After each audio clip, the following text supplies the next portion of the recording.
O Mato Grosso, você tá no campo, né? É o estado mais pujante, o maior produtor, então é onde de fato as coisas nesse segmento nosso do agro acontecem de fato, né? Em relação a funcionário, eu viajava bastante, né? Então eu sempre tava assim no meio do posto, né? Onde tem as transportadoras e a gente faz amizade com um, faz com o outro, né? Daí vai vindo aquela corrente, né? Então, por meio de um amigo, o outro fica sabendo, quem que era o Jean, quem que era o Cine, quem que era, né? Enfim, quem que é a JCL, né? Então, de fato é uma corrente, né? No final de 2021, a carnificina estava muito grande entre os transportadores, entre os segmentos, né? Porque todo mundo visando aí volume, uma margem muito espremida.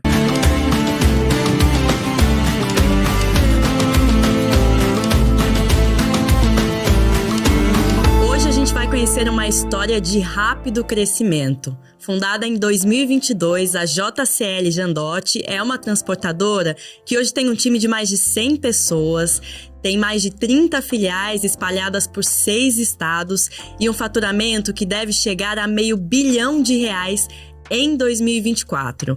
Mas essa história de rápido crescimento também é de grandes desafios no seu início. E para compartilhar um pouco desses desafios enfrentados e também compartilhar toda uma longa trajetória no setor de transportes, eu estou aqui com o fundador da JCL, o Jean Fuji. Jean, seja muito bem-vindo ao podcast Rota do Sucesso. Obrigado, Letícia. Obrigado pelo convite. Obrigado, pessoal do Fretbras.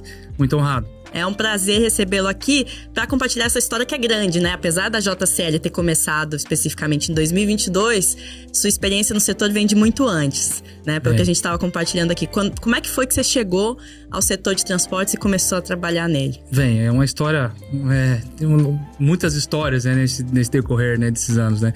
Eu comecei no transporte em 2002, quando eu retornei do Japão. Eu fui com 18 anos pro Japão e voltei em 2002. Em 2002 eu cheguei no Brasil de volta, eu tinha uma ideia de voltar pro Japão de novo, mas... E foi pro Japão para ganhar dinheiro? Para ganhar dinheiro, trabalhar. Trabalhei 3 anos numa fábrica fazia tofu. Olha só. Trabalhava à noite, era das 7 da noite às 7 da manhã. 12 horas? 12 horas direto. E, enfim, uma folga na semana. E foi bem duro, mas... Rapaz novo, né? Aguentava bastante ainda. Eu retornei em 2002 pro Brasil com a ideia de voltar pro Japão de novo, mas cheguei em casa, né? Chega em casa, amiga, família. Decidi estudar, ficar por lá mesmo. Ficar no Brasil mesmo. Aí eu fiz um cursinho rápido. Passei no curso de economia lá na UEM. Que é a Universidade de Maringá, né? Universidade de Maringá, isso. E daí tem que arrumar um trabalho, né? Aí, por meio de um tio meu, ele tinha bastante conhecido lá em Maringá, e ele me indicou para uma transportadora. Na verdade, para um posto de combustível, que é um grupo da Matsuda, né? Que tem muitos amigos lá ainda, e me indicou pro posto, o dono do posto, para eu ir lá falar com ele. Cheguei lá com o meu currículo e... Currículo de fabricante de tofu. Por mais que antes de ir pro Brasil, antes de ir pro Japão, eu tinha trabalhado... Comecei com 14 anos num escritório de contabilidade, trabalhei de tudo lá também, de office boy, RH, fiscal, tudo, né? E aí já tinha uma experiência no administrativo, né? Então eu cheguei lá no posto Matsuda, falei com o proprietário na época lá, ele me ofereceu uma função de... Era pro caixa, né? Mas só que ele falou que eu precisava passar um tempo de frentista, né? Pra poder aprender todos os trâmites e os processos do posto, né? Uhum. Na verdade, eu não tinha nada contra isso, jamais, né? Porque é um trabalho, né? Justo aí, como qualquer outro. Mas eu queria uma coisa direto administrativa, né? Que foi sempre que eu queria que eu tava buscando. E daí, falei pra ele falou, não, então fala o seguinte, vai ali na transportadora, leve esse currículo aqui, seu currículo, e fala com tal pessoa. Cheguei lá, falei com o Fábio e com o Kiyoshi Ano, né? São amigos meus até hoje. E lá acertamos, me chamou para trabalhar na parte administrativa da transportadora Matsuda. Uhum. E já logo na semana seguinte iniciei na parte administrativa. Eu lembro que eu fazia pagamento de carta frete. Chegava aquele bolo de um monte de envelope cheio de carta frete para conferir, né? De posto, de frotista. Então, essa foi minha primeira função lá na Matsuda. 1 a 1 ali, a papelada toda. E era papel com força. Muita coisa. E então... Mas lá eu passei por vários setores, né? Ele me deixava 3, 4 meses num setor. Igual eu fiquei no contas a pagar, depois me passou para contas a receber, me passou para parte de frota, depois para o comercial. Me fez conhecer todos os setores da transportadora. Legal. Então eu adquiri um conhecimento muito grande lá. E foi gostando? Teve alguma coisa que te chamou a atenção, que fez você gostar do setor de transportes? O que é? Olha, eu sempre fui assim, Letícia. Eu sempre... Tudo que eu pego pra fazer, eu abraço mesmo, né? Tipo, quando eu tava no escritório de contabilidade, eu passei por vários setores também lá, aprendi muita coisa. Nessa minha passagem no Japão, eu com 19 anos, eu já era líder do setor também, da produção, né? Não porque eu queria, porque eu ganhava a mesma coisa que todo mundo. Pelo contrário, eu sofria mais porque eu tinha muito brasileiro lá, e os brasileiros... esse cara vem aqui pra puxar o saco. Claro que não. Eu ganhava igual todo mundo. Uhum. É só que eu gostava, né? Eu gosto da responsabilidade, né? Então, no transporte não foi diferente na Matsuda, porque eu peguei... eu queria aprender, né? Eu tenho muita vontade de aprender. Então aí fui pegando tudo e as coisas... E outra, você passa por vários setores ali, as coisas começam a se encaixar melhor na sua cabeça, né? Começa a fazer muito mais sentido. Então eu... E assim, a dinâmica do negócio, né? Do transporte é muito bom, né? Nem deve ter muita burocracia, né? Porque a coisa bate pronto, tem que ser resolvido rápido. Fechar um cliente, fechar um frotista, fechar alguma coisa, passar uma cotação, tem que ser muito ligeiro, né? Tem que ser muito dinâmico, né? Então isso que me chamou bastante atenção, eu gostei bastante. E pelas amizades que a gente faz, né? Conhece muita gente, então isso aí me fez pegar muito gosto. É um mundo grande, ao mesmo tempo é pequeno, né? Ali tem as mesmas pessoas ali que desenvolvem uma carreira grande no setor, né? A gente vê até aqui pelo podcast, sempre passa um conhecido do outro, né? Sempre tem essas oportunidades ali. Exatamente. A gente... É sempre as mesmas pessoas, os mesmos pessoal de logística, geralmente os mesmos embarcadores, os mesmos clientes, né? Então... E às vezes circulam entre eles ali, um vai sair daqui, vai para outra. O gerente de transportadora também, tá numa, vai para outra. Os embarcadores também, né? Que a gente chama de chapa, né? Então é sempre, geralmente a mesma turma, né? E é uma turma muito boa, de fácil amizade, assim, de pessoal muito, muito bacana mesmo. Todo mundo quer crescer junto, né? Acho que isso é interessante. Todo mundo. Bom, e aí você tava ali em Maringá, foi de 2002, é isso, né? Que você começou. Isso. Até que em 2013 chegou uma outra oportunidade, é isso? Na verdade foi o seguinte, aí da Matsuda, esse diretor lá que me fez conhecer, me fez, entre aspas, né? Conhecer toda a rotina ali da transportadora, ele separou a sociedade dessa transportadora e foi pra tocar uma dele, que ele já tinha lá dentro. E me convidou. Então, no final, acabou fazendo mais sentido pra mim, assim, né? Claro, pra mim foi excelente, claro. Mas ele também, acho que ele tava me preparando, né? Pra levar com ele. Porque daí eu fazia tudo ali, né? Na outra, quando eu fui com ele. Então, foi daí que eu comecei a pegar mais gosto do negócio ainda, pegar mais responsabilidade, conhecer mais gente, mais coisas, né? E daí, nessa transportadora, na Transkine, que hoje ela não tem mais, né? Lá, eu ficava em Maringá, né? Lá no Maringá, Paraná, e tinha um pessoal que tocava a Transkine, que a gente fala no modelo de agência, no Mato Grosso. E daí o responsável de lá, que era o Marcelo, ele depois de um tempo ele saiu. E aí a Transkine ficou com o Sidney. Muito amigo meu, a gente sempre tá se conversando, se encontrando por aí, sabe? Aí ficou com ele, a Transkine. Daí que a gente começou a relacionar mais, eu e o Sidney. E trabalhamos ali, eu na Transkine, nós na Transkine, acho que foi de 2005 a 2008, 2009 mais ou menos. Com a Transkine. Depois a Transkine parou, ela parou e... Parou por uma decisão dos sócios. Decisão dos sócios. Eles abriram uma outra empresa, né? De um outro segmento. Aí no final optaram por continuar com a do outro segmento. E daí automaticamente parou o Mato Grosso também, né? E daí a Transkine parou lá. Aí o Sidney também teve que se desligar. E eu continuei nessa empresa de outro segmento deles lá em Maringá, mexendo com ar-condicionado. Mexia com licitação, viajava bastante, licitação online e tal. Olha só, bem diferente, Bem né? diferente, bem diferente. Eu fiquei nessa função porque também eu faço até hoje leilão de frete ainda, né? Então eu já tinha um conhecimento, assim, então. E numa dessas licitação presencial que eu tinha em Cuiabá, já não existia mais essa transportadora. Aí eu falei com o Sidney, eu tô indo pra Cuiabá fazer uma licitação, cara. Vamos combinar aí, vamos se encontrar e tal, né? E aí, fui pra lá, liguei pra ele, falou, não, então faz o seguinte, desce aqui em Rondonópolis, de avião, daqui você pega meu carro e vai pra Cuiabá, eu quero falar contigo. Aí desci lá e conversamos e tal, aí que ele me convidou. Isso foi em 2012.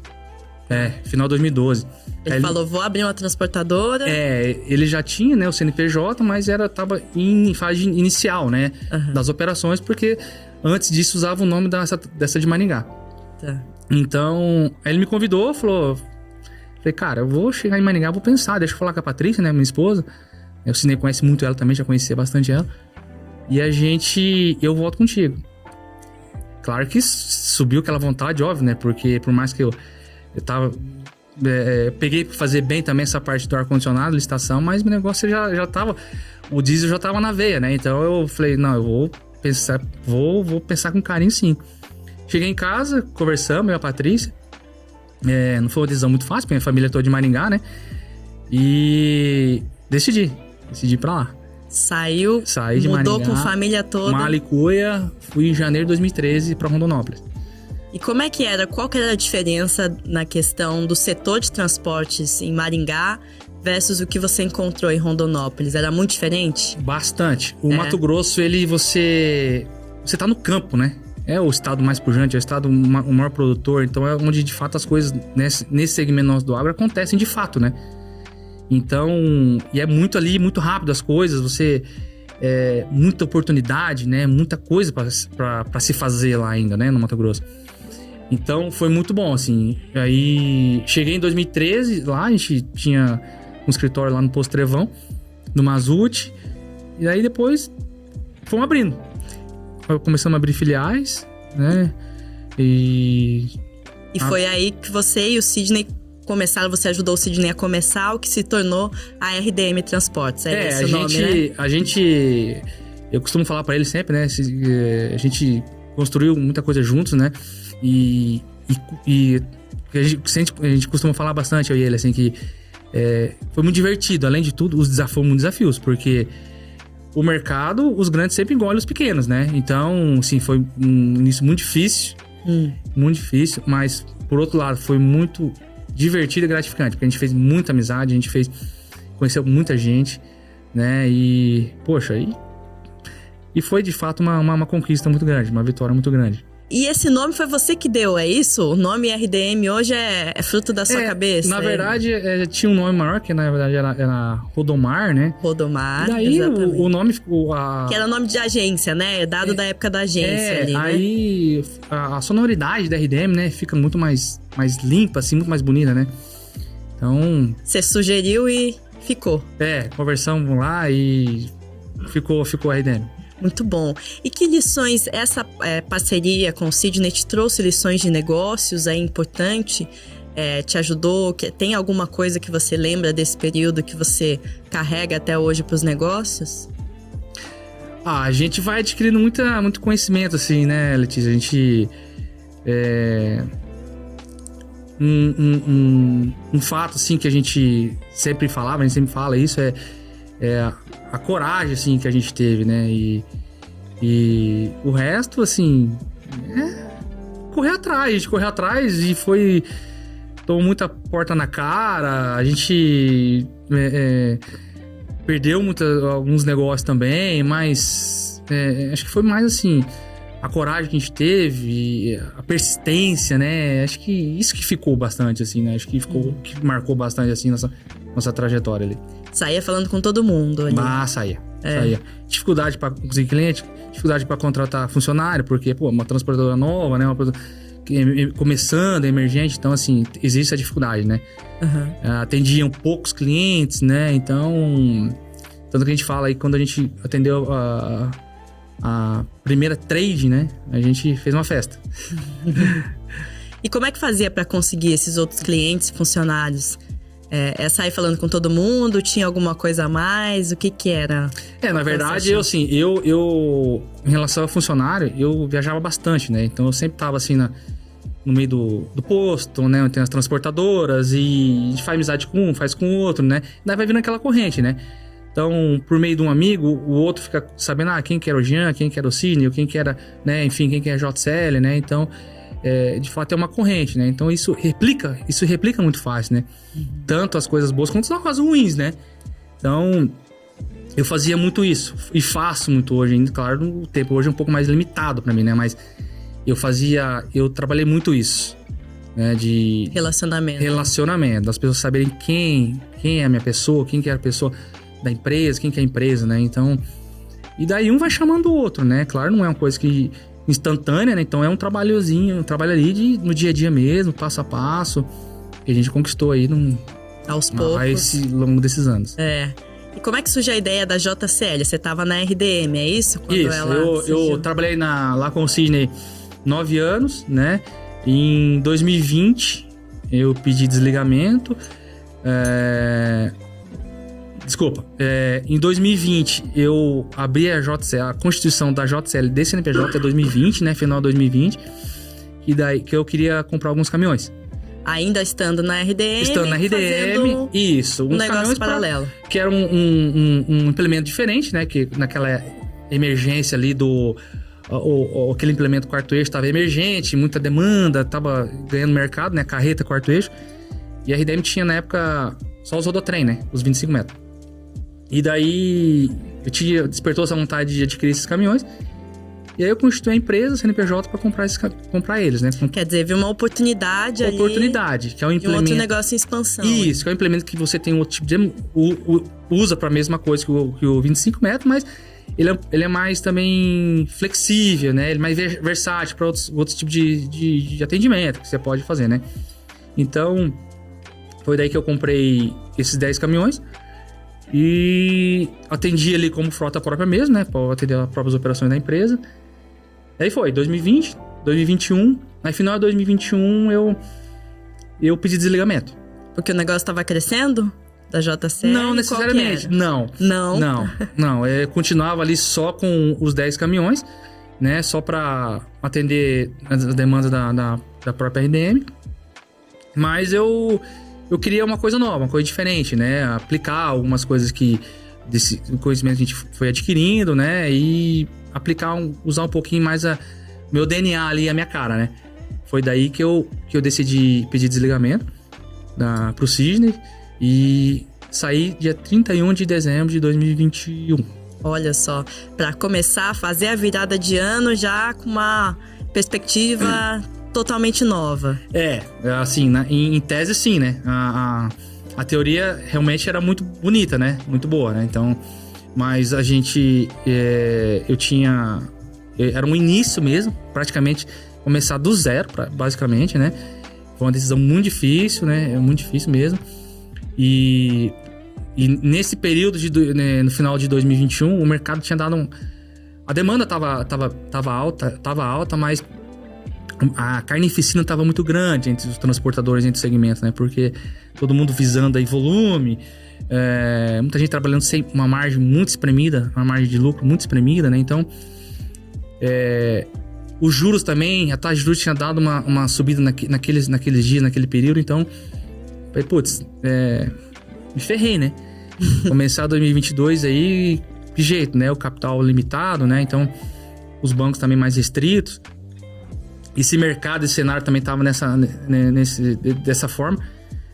Mas vamos persistir.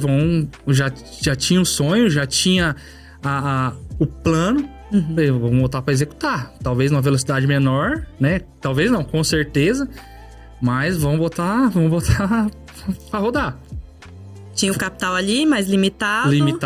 E aí você definiu algum plano? Tipo, vou continuar até o capital se acabar... Eu arranjo outra coisa, ou mais não? ou menos isso, assim, eu tinha um capital, claro que ia buscar também parceria em banco, enfim, né, mas Mas como tava muito essa briga entre os segmentos, as transportadoras, uma margem muito pequena, eu fiquei meio assistindo ali. Eu falei, eu não vou entrar agora, vou entrar pra quê? Só pra fazer volume? Não faz muito sentido, né? Então eu falei, vou esperar um momento mais adequado e vou monitorando. Na hora que der pra entrar um pouco mais forte, eu vou entrar. E daí o mercado deu uma virada, assim, o pessoal, as margens de lucro começaram a subir, o pessoal sentiu essa necessidade, é óbvio, né? Então foi daí que eu comecei a entrar nas Demorou operações. quantos meses, mais ou menos? Demorou uns 3 meses. Uns 3 meses. Mas aí eu fui abrindo filial, eu comecei com Cuiabá, a gente tinha, a matriz é Rondonópolis, aí eu montei Cuiabá e Confresa lá no Vale do Araguaia.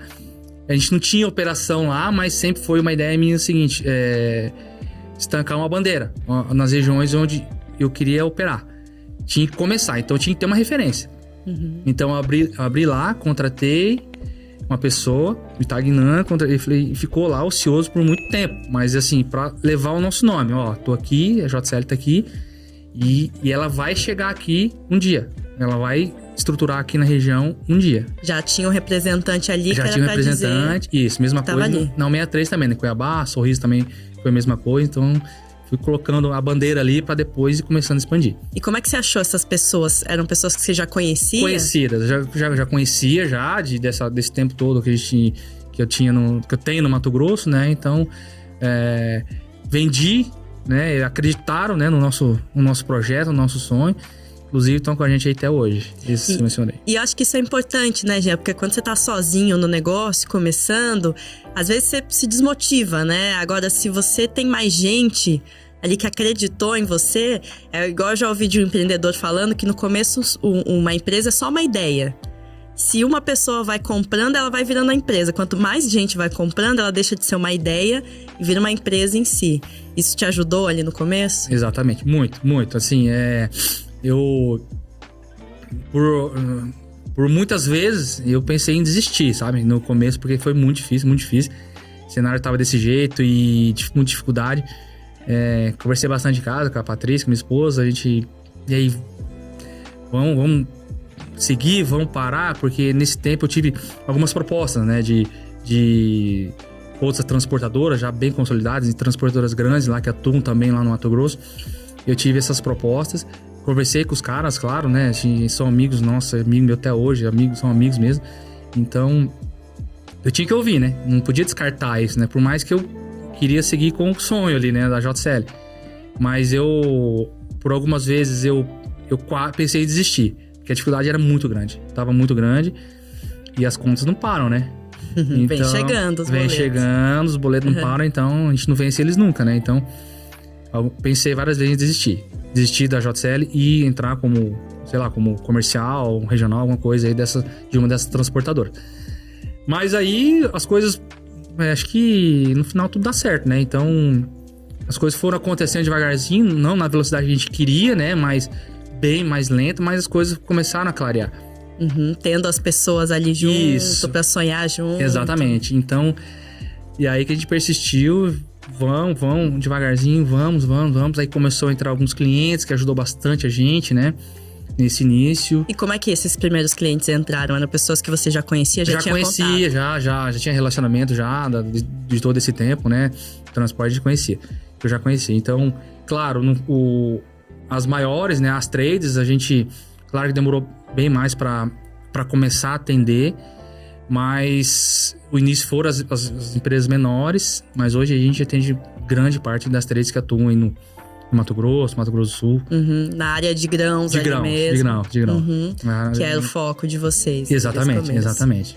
E nesse meio tempo teve a entrada de um sócio. É isso? Isso. Qual que foi esse sócio? Ele chegou em maio de 22. Maio de 22. Tinha 5 meses ali a empresa propriamente desde que você tinha saído. Exatamente. Então, assim, nesse tempo, até maio, a gente... até a consolidação da sociedade mesmo, a gente ficou aí conversando uns 2 meses, uns 60 dias. É o Claudemir Jandotti, o Tuca Jandotti, dono da Jandotti Transportes. Ele é transportador, produtor, pecuarista e já conhecido, a gente já se conhece há muito tempo, né? E eles atuavam, eles têm a frota da Jandote, e eles atuavam muito como subcontratado nosso, terceiro, né? Então a gente tinha os fretes e tal, oferecia para eles e sempre tava puxando para nós, enfim, né? Então ele sempre teve uma vontade grande também de entrar nesse mundo da logística, né? E daí surgiu por meio de gente nossa ali mesmo. O Tuca quer falar com você, Jean, assim, ele tem interesse, cara, ele quer muito entrar, tal. Vamos conversar, né? Então começamos a conversar, ele foi pra Rondonópolis, eu fui lá também na cidade dele, lá que é Rinópolis, interior de São Paulo.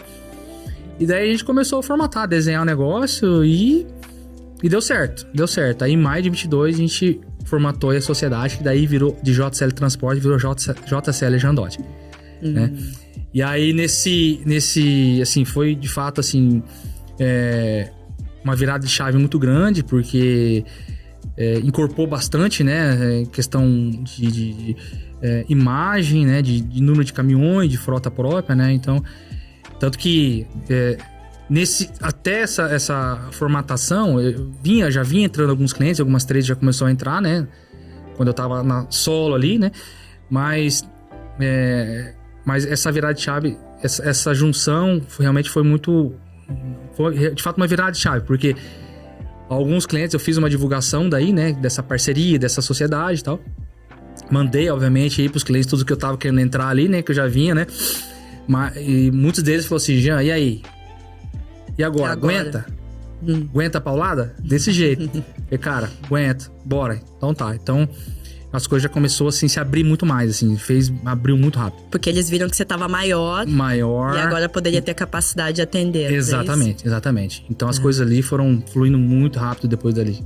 E eu acho que essa questão de ter um sócio é muito relevante. Muitas vezes quem tá nos ouvindo, nos assistindo, tem dúvidas, né, de como escolher um sócio, né? Quer dizer, eu escolho pela afinidade pessoal, pela amizade, pela conta bancária, pelo número de caminhões. Que conselho você daria para uma pessoa que está procurando um sócio aí? O que deve levar em consideração na hora de escolher ou não entrar numa sociedade? Exatamente. A sociedade é um casamento, né? Eu tive também, antes dele, surgiu 2 ou 3 pessoas que queriam entrar de sócio, fazer um aporte grande de dinheiro e aportar uma grana usando o meu know-how ali, o conhecimento que eu tinha ali, porque muita gente tem muita vontade de entrar nesse segmento, né, Letícia? Então, mas é isso, exatamente o que você falou, a gente tem que filtrar muito bem, conhecer a pessoa, né? Por mais que eu não tinha um relacionamento tão, assim, estreito com o Claudemir, com o Tuca, mas a gente sabia, né, do nome da pessoa, da índole dele, né? Da seriedade, como que ele trabalhava, né? No que mais que ele atua, né? Ele atuava, igual eu falei, ele é pecuarista, é produtor também, então... E gosta muito do transporte, né? E sabe também as dificuldades desse segmento nosso. Que às vezes parece muita flores, mas como qualquer outro, óbvio, mas como qualquer outro tem muita dificuldade, né? Tem muitos problemas. E são muitos problemas mesmo, né? Então, eu pensei bastante nisso, né? Inclusive, essa foi muita da conversa que eu tive com ele, ó. A conta é isso aqui, né? A estrutura é essa, a gente tem que pagar isso, é assim, assim, assado, Então, assim, não tem... Só tem que saber o custo que a gente tem, e surge muitas coisas, assim, que é da mão pra boca, você tem que decidir rápido, então a pessoa tem que ser do jogo, é isso que eu falo, tem que ser pessoa do jogo. Tem que conhecer. Tem que conhecer e saber todos esses problemas, né? Que é bom? Claro que é bom. Mas também tem muitos problemas. E também, assim, eu avaliei muito, assim, família, né? A imagem dele ali no mercado. E eu acho que... Eu tenho certeza que ele pesquisou bastante também meu nome, né? Sim. Então, porque também, pro lado dele também não é uma decisão fácil, né? É dinheiro, é aporte, é tudo, né? Então, tenho certeza aí que ele pesquisou bastante. Bom, aí fizeram o casamento aí, isso. Virou a JCL Jandote. Como é que as coisas foram crescendo a partir daí? Você definiu outras estratégias para crescer? Foi a abertura de filiais? Como é que foi? Isso, a gente já tinha nos planejamentos nossos, expansão para algumas regiões, outros estados, né? Mas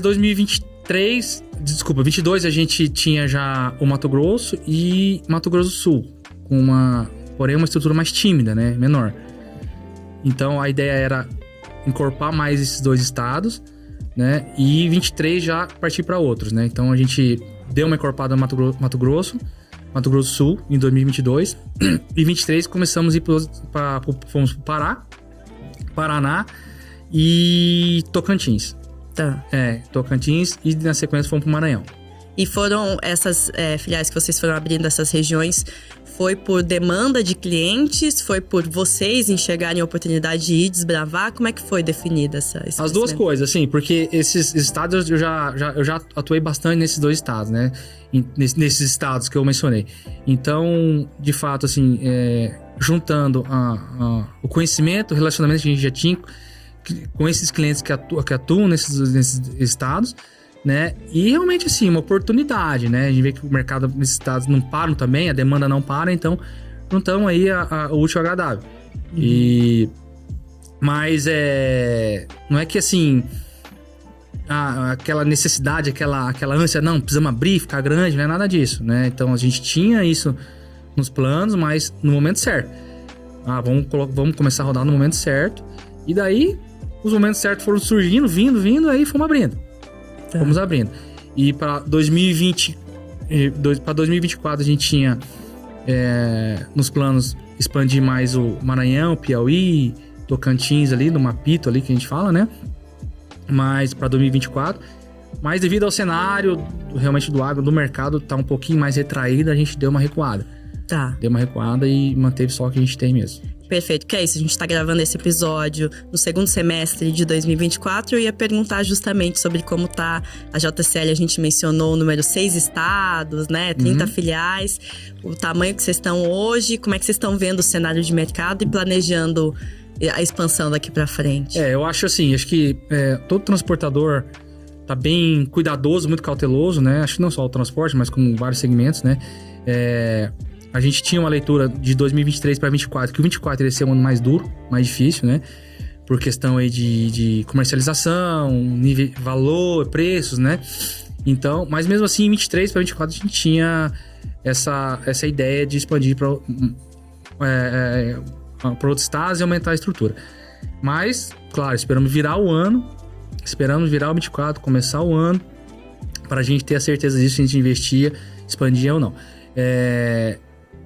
O ano, de fato, é de mais cautela. A gente decidiu manter só a estrutura que já tinha, né?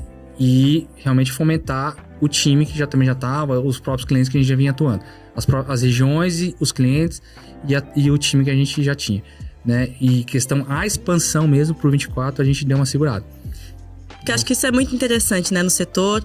E vocês tendo capital, tendo os sócios ali, né, os dois, dá uma vontade de sair expandindo, né? Ganhando mercado a qualquer custo, quer dizer... Mas tem que ter cautela no setor? Como é que é essa visão? Dá muita vontade. A gente pode se emocionar, né? A gente fala assim que a gente pode se emocionar, porque usando tanto isso aí que você falou, parte financeira, estrutura, know-how também, conhecimento, né? Então, se tivesse um ano bom demandado, poxa, usando frota que a gente tem também, então não seria tão difícil, né? Então, começar e ter certeza que a coisa ganharia corpo, né? Mas a gente tem que esperar mesmo, né? Acho que não é um ano para isso e de fato aí a gente da nossa parte decidimos esperar o 24, quem sabe o 25 aí a gente seguir. Preservar a saúde, o caixa financeiro. Exatamente isso. Hoje, como é que vocês veem frota própria e frota terceira, né? Como é que vocês atuam? Vocês atuam nessas duas frentes, é isso? Nessas duas frentes. A gente tem os caminhões próprios, né? A frota própria, que elas atuam praticamente 100% dentro de casa, para atender nossas próprias demandas. Mas, claro, o nosso maior volume são com os terceiros, né? Os frotistas, né? Os grandes frotistas, os médios, os autônomos, né? Esse é o maior volume com os terceiros. Que tem, né? E como é que você enxerga, estando dentro do negócio aí, o setor de transportes hoje em termos de desafios, né? O que tem? Qual que é o maior desafio hoje? Você falando de frota própria, acho que conseguir motorista é financiar caminhão é outro, né? O cenário muda o tempo todo também. Qual que é o maior desafio que você enxerga hoje do setor aí? Eu acho que o desafio é Assim, se manter esse ano, se manter esperar passar esse momento turbulento, né? Manter sempre o time, as peças bem engajadas, bem motivadas, né? Que elas entendam, né? Como é que tá o real cenário do negócio, né? Uhum. A gente tem muita... Esse segmento nosso sempre tem muita rotatividade de gente e tal, né? Mas da nossa parte aqui, falando da nossa empresa, a gente tem pouca, mas o mercado no geral tem bastante. Então, manter sempre o time, as peças bem alinhadas, um time bem motivado e engajado, bem persistente. Claro, a questão da frota também, isso pesa bastante. Você tem que ter um número mínimo ali de frota própria, pelo menos, né? Para você... É um cartão de visita, é uma moeda de troca com o seu cliente, né? Então, você tem que ter, né? Então... Mas, claro que, quando a gente fala aqui na parte da logística, desse segmento nosso, todo mundo quer fazer volume com terceiros, né? Então... E daí que demanda bastante aí do seu time. Para você ter a rapaziada bem motivada, captando o caminhão, trazendo frotista para carregar para você. Eu acredito que seja isso, Letícia, assim, sabe? Perfeito. Manter o time engajado ali. E esse relacionamento, né, que a gente fala hoje tanto sobre tecnologia e na frota terceirizada, né? Você faz muitas coisas por meio de plataforma ali, contratação, mas ainda faz sentido esse contato de pessoa para pessoa no setor, você total. enxerga? O humano, né? O relacionamento humano ali, de fato, assim, os aplicativos as plataformas cada vez mais fortes, né? A gente pegar, assim, só do que eu tenho pro no Mato Grosso há 11 anos, o cenário mudou demais, assim, a gente fala o chapa, né? O embarcador, o chapa, do pai do posto, indo atrás do motorista, do caminhão que entrou no pátio. Isso, cada dia tá menos, né? O motorista, hoje, o pessoal vai muito usando as plataformas para contratar, né? Mas isso ganhou muito corpo, ganhou muita força, sim. Mas o relacionamento ali, o capital humano, o tete a tete ali, de fato, faz muita diferença. Porque o motorista, ele quer ouvir você, sentir segurança no seu funcionário. Na hora que ligar para ele e falar assim, tem um frete assim, assado, vamos fechar um lote comigo assim, né? Então, você tem que transmitir confiança pro cara, né? Que vai dar tudo certo, que você também você vai sempre ter muito frete também para poder ofertar para ele, que você vai conseguir manter ele na sua carteira, né? Então, isso ainda pesa muito. E vai pesar muito, né? Sim. É um diferencial aí, né? Com certeza. Bom, por fim, para quem está nos assistindo, nos acompanhando, tem muita gente que sonha em abrir sua empresa ou está começando o seu negócio. Tem um conselho que você daria para quem está iniciando essa trajetória empreendedora? Talvez algo que você gostaria de ter ouvido no seu início, ou quando você mudou para o Mato Grosso, né, você gostaria de saber que você pode transmitir para quem está nos acompanhando? Eu acho que a primeira coisa, para quem vai empreender, primeiro ponto é você ter total conhecimento do que você está fazendo, né? Não depender de outros, né? Eu preciso de alguém para tocar meu negócio. Eu acho que eu vou falar aqui, obviamente, do transporte, mas o cliente, o pessoal da trade, ou seja, ele claro, a gente tem os comerciais que fazem isso, a equipe que faça isso, mas é diferente o peso quando você tá ali, né? A sua figura do proprietário, né? Então, e claro, volto a falar, tem todas as transportadoras têm o time para isso, mas você não pode ficar dependente 100% de time, de equipe, né? Então, acho que o primeiro ponto é você ter esse conhecimento, saber o que você está fazendo, saber, você não precisa saber fazer uma conciliação bancária ou fazer sei lá, ou tá antenado 100% no frete que tá rodando em determinada região, porque você vai ter o time para isso. Mas minimamente você tem que ter um conhecimento disso, porque a hora que você pegar para fazer, você vai fazer, né? E daí a hora que você contratar uma pessoa, você saber o que você quer dela, né? Então você tem que ter esse conhecimento amplo de todo o seu negócio, né? E assim, claro, o conhecimento com o cliente, relacionamento, você vai adquirindo, né? Então, mas isso pesa muito. Então, eu falando aqui da JCL Jandotti, claro, muitas vezes falta um pouquinho de tempo, né, pra gente poder atender toda a demanda, cliente, e visitar filiais, frotista, né, mas sempre que possível eu Eu vou junto com o time, gosto de sentar, eu gosto de conversar com o motorista, eu gosto de conversar com o frotista. Gosto muito de visitar clientes, né? Que é muita uma troca de informação, né? Então, o que eu costumo falar bastante, principalmente para os nossos comerciais, o cliente, quando ele te recebe, ele não é que ele quer te ouvir. Ele quer te ouvir, ele quer saber o que está acontecendo. Porque o cara às vezes está lá em São Paulo, aqui em São Paulo, o cara está em Curitiba, o cara está, né? Então, o cara não sabe o que está acontecendo de fato no campo. Então, você vai, ele quer saber até que ponto que você tem informação, até o que você sabe de mercado, se você está antenado. Então, tem que ter repertório. Então, ele quer muito te ouvir, quer saber o que você está pensando. Então, é muito importante isso. Eu acho que, no geral, aí a gente ter ter conhecimento mesmo das coisas, Letícia. Ter conhecimento e não abandonar, né? As pontas do negócio. Exatamente. Tá ali sempre na ponta do negócio e participando. E claro, buscar gente boa para tocar o seu negócio, né? Você tem que ter gente para você delegar, responsável por cada setor. Sim. Hoje, assim, claro, no início foi muito difícil, né?